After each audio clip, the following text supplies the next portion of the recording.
নমস্কার বন্ধুরা, আশা করি সবাই ভালো আছেন। খেয়ালি ব্লকের শুভেচ্ছা জানিয়ে শুরু করছি নতুন একটি পর্ব। বেশ কিছুদিন ধরে সকালে এরা আসতে শুরু করছে, একবার সকালে আর একবার আসে দুপুরে। এরা যখন আসে মোটামুটি ঘড়ি না দেখলে বোঝা যায় যে কটা, ওদের একটা টাইম আছে। ঠিক সেই সময়ে প্রথমে একজন আসতো, তারপর দুজন, তারপর তিনজন, এখন বেশ কয়েকজন আছে। আর এদের প্রত্যেকের একটা করে নামও দিয়েছি বেশ ভালো ভালো। একটু জল, একটু খাবার খায়, কিছুক্ষণ সামনে সামনে ঘোরাফেরা করে, তারপর আবার চলে যায়। একটা সকাল মানে আমাদের জীবনে একটা নতুন দিন। সেটা আমাদের যারা ঘরে থাকি বেশিরভাগ একই রকমভাবে শুরু হয়, আবার কোনো দিন একটু আলাদা টাইপের। কোনো দিন একটু পুজো পার্বণ, কোনো দিন একটু বাজার যাওয়া, আর কখনো বা বাইরে একটু যাওয়া। এখানে একটা বিশাল টমেটো গাছ আগে দেখিয়েছিলাম, সেই টমেটো অনেকগুলো ধরে আছে, তার মধ্যে 3টে টমেটো পেকেছে। এরপর ইঁদুরে খাওয়ার ভয়ে এগুলো তুলে নিলাম। আর বাড়ির পান পাতাগুলি খুব সুন্দর লাগছে দেখতে। সকালে যেদিন গাছেদের সঙ্গে বেশ কিছুক্ষণ সময় কাটানো হয়, সেদিন খুব ভালো লাগে মনটা, কিন্তু বাড়ির কাজগুলো সব সারতে একটু দেরি হয়ে যায়। ঝোড়ো হাওয়া দেওয়ার জন্য কয়েকদিন ধরে টমেটো গাছের ডালগুলো ওলট পালট হয়ে আছে। একটু ভালো করে বেঁধে না দিলে নরম গাছ একদম ভেঙে পড়ে যায়। আর এতটা পরিমাণ উঁচু, একদম বিশাল একটা গন্ধরাজের গাছ আছে, ওই শেষ অবধি উঠে আছে, এখনও অনেকগুলো ধরে আছে। আস্তে আস্তে তুলব, খুব ভালো লাগছে। শুধু একটু শীতের সময় যখন টমেটোগুলো ধুয়ে জলটা ফেলতাম, সেই জল থেকে নিজে নিজে একটা গাছ হয়ে আজ এত বড়। এরপর চলে যাব একটু বাগানে, ওইখানে বেশ অনেক রকম ফুল আছে, একটু ফুল নিয়ে আসবো। সঙ্গে থেকে সারাক্ষণ দেখবেন, আশা করি নিশ্চয়ই ভালো লাগবে। আজকের দিনটি কেমন করে কাটলো একদম সকাল থেকে রাত্রি অবধি দেখাবো। খুব বেশি কিছু না, আমাদের সাধারণ জীবনে যা করি সেই। আজকে আছে তো পুজো পার্বণ আমাদের লেগেই থাকে, তার মধ্যে আজকে একটি বিশেষ পুজো আছে, দেখাবো। আর এখানে নিজেদের হাতে একদম খুঁড়ে পুকুরটা তৈরি করা, সেখানে কতগুলো ফুল পাতা দেখে এত সুন্দর লাগছে, এখানে এলে মন ভরে যায়। আবার যখন শীতের সময় তখন কিচ্ছু থাকে না, সব গাছ মরে সমান হয়ে যায়। এখন একদম পাতাগুলো জল থেকে উঠে কতটা এসছে, অনেকগুলো কুঁড়ি আছে। আর কয়েকদিন আগে একটা বেশ ফুটেও ছিল, ওটা বুঝতে পারিনি, কয়েকদিন বাগানে আসা হয়নি। এখান থেকে একটু ফুল পাতা নিয়ে যাব, এর পর কি করতে থাকবো সঙ্গে থেকে দেখবেন। সবার একই হয়তো কাজকর্ম, কিন্তু সবার বাড়িতে তো সমানভাবে হয় না।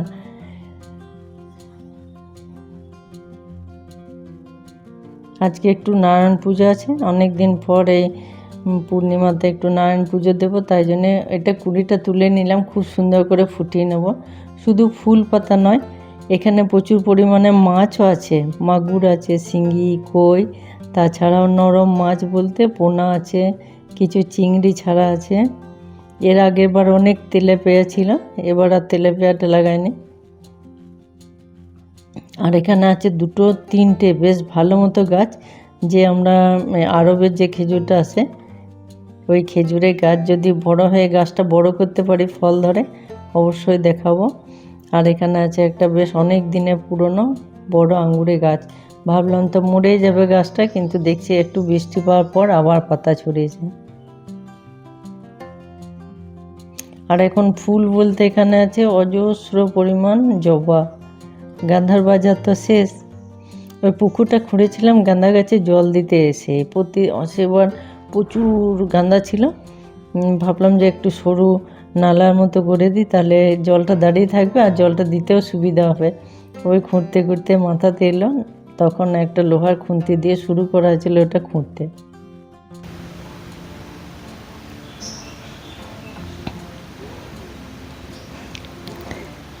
যে এখানে একটা বড় মতো শিউলি গাছ আছে, বিশাল বড়।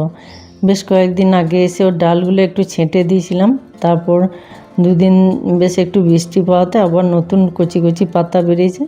আর এখান থেকে আবারও ডগগুলো একটু কেটে দেবো, প্রচুর ডালপালা বেরিয়ে বেশ ঝাঁক মতো হবে। আর এটা কিন্তু খুব উপকারী একটা পাতা, যখন আমাদের ঠান্ডা লাগে, একটু জ্বর হয়, গা হাত পা ব্যথা করে, একটু বেসন কিংবা মসুর ডাল বাটা দিয়ে এগুলো যদি ছোট ছোট বড়ার মতো তৈরি করে পাতাগুলো কুচি কুচি করে দিয়ে, ওটা কিন্তু ভীষণ উপকারী।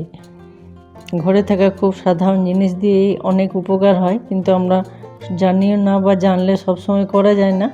ওটা কিন্তু খেতেও বেশ টেস্টি, এই শিউলি পাতার বড়াটা।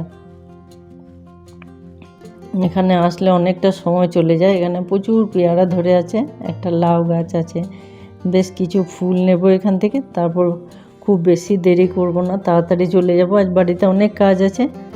আর এখানে আসলে ফুল, তুলসী, তারপর দূর্বা সব কিছু একসঙ্গে নিয়ে চলে যেতে পারি।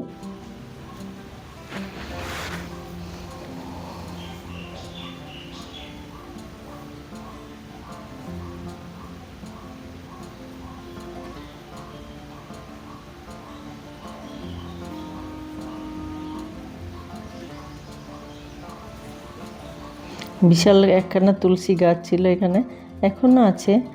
একদম পাতাগুলো খুব ছোট্ট ছোট, আর নারায়ণ পুজোতে তো বেশ কিছুটা তুলসী লাগে। এরপর চলে এলাম বাড়িতে ওই কৃষ্ণচূড়াটা কিছু ফুল তুলে নেব। আগে ব্লগে একটি দেখিয়েছিলাম, অনেক বড় একটা নারকেল গাছ ছিল এখানে, সেই গাছটা কাটার পর ওর ডাল পাতা পড়ে এটা একদম নষ্ট হয়ে গেছিলো। তারপর আবার পাতা টাতা বেরিয়ে বেশ ঝাঁকঝোঁক লাগছে, আবার অনেকগুলো ফুলও ধরেছে। আর উঠোনের একদম সামনে এটা যখন গাছ ভর্তি ধরে থাকে না, দারুণ লাগে দেখতে এটা।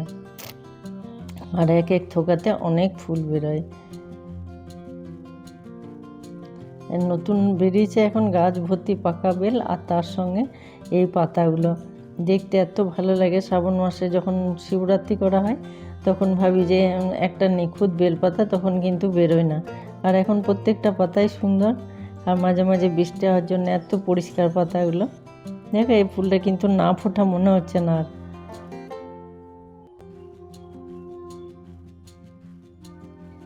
এটা দিয়ে বানাবো শরবত, নয় আইসক্রিম, যেটা সময় পাবো, যেমন সময় পাবো ঠিক তেমনই বেরোবো। একদম প্রথম জোগাড়টা করে ফেলেছি, ফুল, তুলসী, বেল পাতা, তারপর সমস্ত বাসনপত্র ধুয়ে রেডি। এরপর বাকি কাজগুলো করব। আর যখন এরকম অনেক বেশি বাড়তি কাজ থাকে সেদিন একটু আগে থেকে সারতে হয়। আর আমার আর একটা জানার আছে বন্ধুরা, এই যে দূর্বা হয় না, এই অনেকে বলে দুর্বার এই প্রথম যে একদম মাঝের পাতাটা এটা তুলে ফেলতে হয়। আমি জানি না ঠিক, এটা নিয়ে আমার মনে অনেক সংশয়। কেউ বলে তুলে ফেলতে হয়, কেউ বলে রাখতে হয়। জানা থাকলে একটু জানাবেন যে কোনটা ঠিক। এই মাঝখানেরটা তুলে ফেলতে হয়। আর বেলপাতা যে পুজোতে আমরা দিই, বেলপাতাটাও এই যে পিছনে যে মোটা অংশটা থাকে বোকার, ওটাও নাকি কেটে ফেলতে হয়। তো এই দুটো আমার জানা, যদি কারো জানা থাকে অবশ্যই জানাবেন যে এগুলো কেটে পুজো দিতে হয় না এগুলো সহ এই যে কেটে এরকম করে নিতে হয়, এটা মনে আমার খুব সংশয়। আমার এই দিকটা সারা হলো। আর আজকে দেবীকে ভালো করে স্নান করানো হচ্ছে, গরম তো তাই কেমন চুপচাপ আছে গায়ে জল দেওয়াতে। এর আগের যখন বাচ্চা হয়েছিল দেবীর, ভাদ্র মাসে হওয়ার জন্য পুজোতে কোনো দুধ দিতে পারতাম না। এবছর বেশ ভালো সময় হয়েছে, এই দুধটা দিয়েই নারায়ণের সিন্নি করা হবে। প্রচণ্ড গরম, যারা আমাদের আন্ডারে থাকে ওদের একটু দেখাশোনা না করলে ওরা তো কিছু বলতে পারে না মুখে। আজ সকালে সকালে বেশ ভালো করে ওকে স্নান করানো হলো। তারপর একটু দাঁড়িয়ে দেখলাম, বেশ ভালো লাগছিল। ওখান থেকে এসে আবার নিজে স্নান করে বাকি আলপনা পুজোর জোগাড়গুলো করবো, বাকি সব কাজই তো আছে।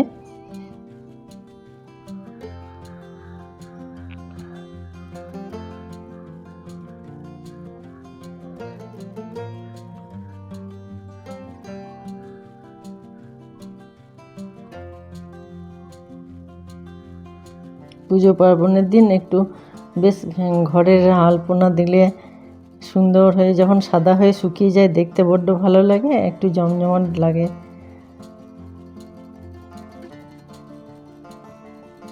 এই দুটো জিনিস আমার খুব ভালো লাগে, একটু বেশ অনেক আলপনা দেওয়া আর হচ্ছে ধুনো। যে কোনো ধূপকাঠি আমরা ব্যবহার করি কেন, পুজোর দিনে ধূপকাঠিটা একটা বিশেষ রকমের লাগে, ওর গন্ধটা যেন একদম আলাদা।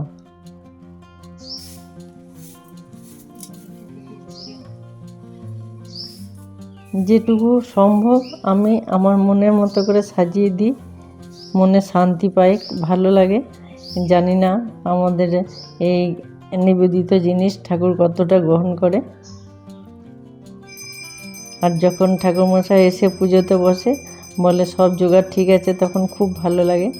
আর এই যে আরতি, ঘণ্টা, পুরো পরিবেশটা যেন একদম আলাদা হয়ে যায়। তার সঙ্গে থাকে ধুনো, কর্পূর, ঘি, এই যে একটা সুন্দর গন্ধ বেরোয় বাইরে থেকে একদম ঘর অবধি, কেমন যেন মন ভরে যায়। এই সময় পরিবেশটাই পুরো আলাদা। ঠাকুরমশাইকে একটু প্রসাদ, একটু চা দিয়ে আমরা একটু প্রসাদ নিলাম। আর আজ দুপুরে মেনুতে মুগ ডাল আর আছে লাউ, ছোলা এরকম দিয়ে একটা ঘন্ট মতো, আলু আর ছোলার ডাল দিয়ে একটু আলু সেদ্ধ, আর আছে আমের চাটনি। এরপর খেতে দিয়ে ভাবছি একটু পাঁপড় ভাজা করে নেবো। নিরামিষের দিনে একটু পাঁপড় ভাজা খুব ভালো লাগে খেতে। ওদের খেতে খেতে এটুকু ভাজা হয়ে যাবে, তারপর তো আবার সব থাকে। আর আজকে পরশুর দিনে কয়েকটা লুচি করে রাখা হয়েছে একটু অনেক। এই করতেই 3:30 বেজে গেল। তারপরে একটু গুটোপাটা করে এটাকে কেটে একটু গরম গরমের সময় এটা কিন্তু খুব ভালো লাগে খেতে, একটু বেলের শরবত, একটু তরমুজ, এটাকে কেটে তারপর তো পরপর আছে।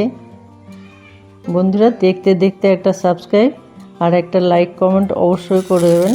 একটা সাবস্ক্রাইব অনেক মূল্যবান জিনিস, বন্ধুদের ভালোবাসার চিহ্ন, এই মূল্য তার বিচার করা যায় না।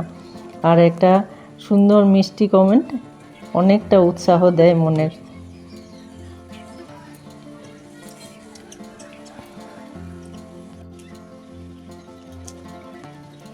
আবার প্রদীপ দিয়ে সন্ধ্যেবেলায় জল খাবারে খেয়ে মনে হয় যেন প্রতিটা দিন কেমনভাবে পেরোচ্ছে, নতুন আলাদা কিছু ভালো তো করতে পারি না, একই টাইপের। তার মধ্যে যেদিন একটু পুজো পার্বণ হয় বেশ একটু আলাদা রকম হয়। সন্ধ্যেবেলায় সবাই প্রসাদ নিতে আসে, ওদের সঙ্গে একটু কথা হয়, গল্প হয়, বেশ একটু আলাদা রকম লাগে, বেশ ভালো লাগে। এটা মনে হয় যেন বাড়তি একটু কিছু করলে সেই দিনটা যেন একটু নতুন টাইপের স্পেশাল হয়। তা আমরা নতুন টাইপের আর কি করবো, আমাদের তো নতুন টাইপের সারাক্ষণই ঘরে থাকা, আর এই টুকটাক কাজেই সময় শেষ হয়ে যায়। পুরোটা দেখে অবশ্যই জানাবেন বন্ধুরা কেমন লাগলো। আর এখন পূর্ণিমা, কিন্তু একটু মেঘ আছে বলে বাইরে বেশ অন্ধকার। আশা করি ভালো লাগবে, অবশ্যই জানাবেন কেমন লাগবে। আবার দেখা হবে নতুন একটি পর্ব। ততক্ষণ সবাই সুস্থ থাকবেন, ভালো থাকবেন। আজকের মতো এখানেই।